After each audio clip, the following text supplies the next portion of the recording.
ছয় ঋতুর আমাদের এই দেশে এক এক ঋতুতে এক এক রকমের আনন্দ উৎসব, সেই সাথে আছে বিভিন্ন রকমের রীতিনীতি। আসসালামু আলাইকুম প্রিয় ভালোবাসার মানুষদের, যারা থ্রি সিস্টার চ্যানেলে আমন্ত্রণ।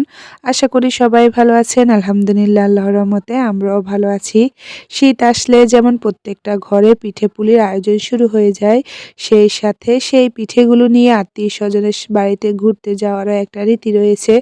তার মধ্যে উল্লেখযোগ্য একটা রীতি হচ্ছে মেয়ের শ্বশুর বাড়িতে শীতের পিঠা পাঠানো। আর আজকের পুরো ভিডিওটাই হচ্ছে এই আয়োজন নিয়ে। সবাই পাশে থাকবেন আশা করি। আর এই পিঠাগুলো বানানো হচ্ছে আমার মামাতো বোনের শ্বশুরবাড়িতে নিয়ে যাওয়ার জন্য। সেজন্য কিন্তু গতকাল বিকেলে আমরা নানু বাড়ি সবাই চলে যাই। যেহেতু অনেকগুলো পিঠা বানানো হবে, তাই একা একজনের পক্ষে সম্ভব না। সবাই মিলে কিন্তু পিঠাগুলো বানিয়ে নিচ্ছিল। এদিকে যে পিঠাগুলো প্রথমে ভাপে দিয়েছে, সেগুলোকে তো আমাদের নোয়াখালী ভাষায় ছাইয়া পিঠা বলে, তবে অন্যান্য জায়গায় অনেক নামে ডাকা হয়। আর এদিকে কিন্তু ভাপা পিঠা তৈরি করে নিচ্ছিল। আসলে অনেকগুলো পিঠা বানানো হবে, তাই এক একজনে এক একটা পিঠা বানিয়ে নিচ্ছে। ছাইয়া পিঠা, ভাপা পিঠা, দুইটাই পিঠাই বানানো হবে। আর এদিকে কিন্তু ভাপা পিঠার জন্য আরেকটা পাতিলও রেডি করে নিচ্ছিল। যেহেতু অনেকগুলো পিঠা প্রথমে বলেছি, তাই ভাবলো যে দুইটা পাতিলে করে দুই চুলায় ভাপ দিয়ে দিবে। আর এভাবে বড় পাতিলে করে নেট বেঁধে ভাপ দিলে কিন্তু অনেকগুলো পিঠা একসাথে ভাপ দেওয়া যায়। আর অন্যদিকে তো সিলিন্ডারে ছাইয়া পিঠাগুলো ভাপ দিয়ে নিচ্ছে। শুরুতে তো দেখলেন ছায়া পিঠাগুলো বানানো হচ্ছিল, আর সেখানে কিন্তু যেগুলো বানানো হচ্ছে সেগুলো নিয়ে এসে ভাপ দিয়ে দিচ্ছে। এভাবে করে কিন্তু পিঠাগুলো বানানো হচ্ছিল। আর এদিকে ভাপা পিঠা কিন্তু এক পাতিলের গুলো হয়ে যায়, আর সেগুলো কিন্তু নামিয়ে নেয়। আগের দিন রাতে কিন্তু সবগুলো পিঠা এভাবে সবাই মিলে বানিয়ে নিয়েছি। আর এই তো সকালবেলা উঠে কিন্তু এখন সে পিঠা দিয়ে আমরাও নাস্তা করে নিচ্ছিলাম। তারপরে এক এক করে সবাই কিন্তু রেডি হচ্ছিল মামাতো বোনের শ্বশুরবাড়িতে যাওয়ার জন্য। এই যে দেখেন, মেয়ে মানুষ বলে কথা, রেডি হলে জামা কাপড় পরলে কিন্তু ছবি তোলা লাগে, তাই সবাই কিন্তু রেডি হয়ে বের হয়ে চলে আসে ছবি তোলার জন্য। সেই সাথে আমিও একটু ভিডিও করে নিলাম। এরপরে এই তো পিঠাগুলো কিন্তু এভাবে কার্টুনে প্যাকিং করে নেয় যেন না ভেঙে যায় সেজন্য। আর এদিকে অনেকগুলো ফল নিয়ে আসা হয়েছে। এর মধ্যে কিন্তু গাড়িও চলে আসে। আর আপনাদের ভাইয়া এই যে দেখেন, যেখানে যায় সেখানে কাজে লেগে যায়। আর এখন কিন্তু উনি সব কিছু গাড়িতে নিয়ে তুলতেছে। আর এদিকে আমার ছোট খালাত মেয়ে, সে কিন্তু একটু দুষ্টুমি করতেছিল আমার সাথে। পরে এই তো এক এক করে সবাই গাড়িতে উঠে যায়। আর আমাদের ফাতিহা বুড়িটা গাড়িতে উঠলে কিন্তু আল্লাহর নাম শুরু হয়ে যায়, মাশাল্লাহ।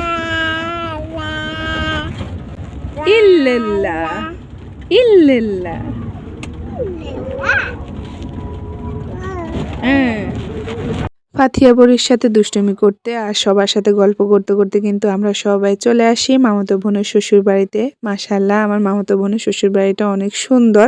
আর এটা হচ্ছে তাদের ঘরটা। আর এই তো এখন কিন্তু সবাই ভিতরে যাচ্ছি এক এক করে। তারপরে ভিতরে গিয়ে কিছুক্ষণ বসে সবার সাথে গল্প করতে করতে নাস্তাটা করে নিই। যেহেতু সবাই একসাথে বসেছি, তাই নাস্তার ভিডিওটা আর নেওয়া হয়নি। আর এরপরে কিন্তু আমরা সবাই তাদের পুরো বাড়িটা ঘুরতে বের হয়ে যাই। আর এই তো ছিল তাদের পুরো বাড়িটা। সামনের বিল্ডিংটা ছিল আমার মামাতো বোনের জ্যাঠা শ্বশুরের বিল্ডিং, আর এটা হচ্ছে ওদের বিল্ডিং।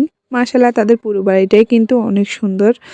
তারপরে এই তো এখন কিন্তু ভিতরে চলে আসি। আর এই যে দেখেন, ভিতরের সাইডটাও আপনাদের সাথে একটু শেয়ার করে নিই, কারণ সবাই কিন্তু নিজের মতো করে হাঁটতেছে, তাই ওইভাবে সুবিধা মতো ভিডিও করা যাচ্ছে না। যেহেতু সবাই মহিলা আছে, তাই একটু আপনাদের সাথে শেয়ার করে নিলাম। এর বেশ কিছুক্ষণ পরে কিন্তু দুপুর হয়ে যায়। আর প্রথমে কিন্তু পুরুষরা খেতে বসে যায়।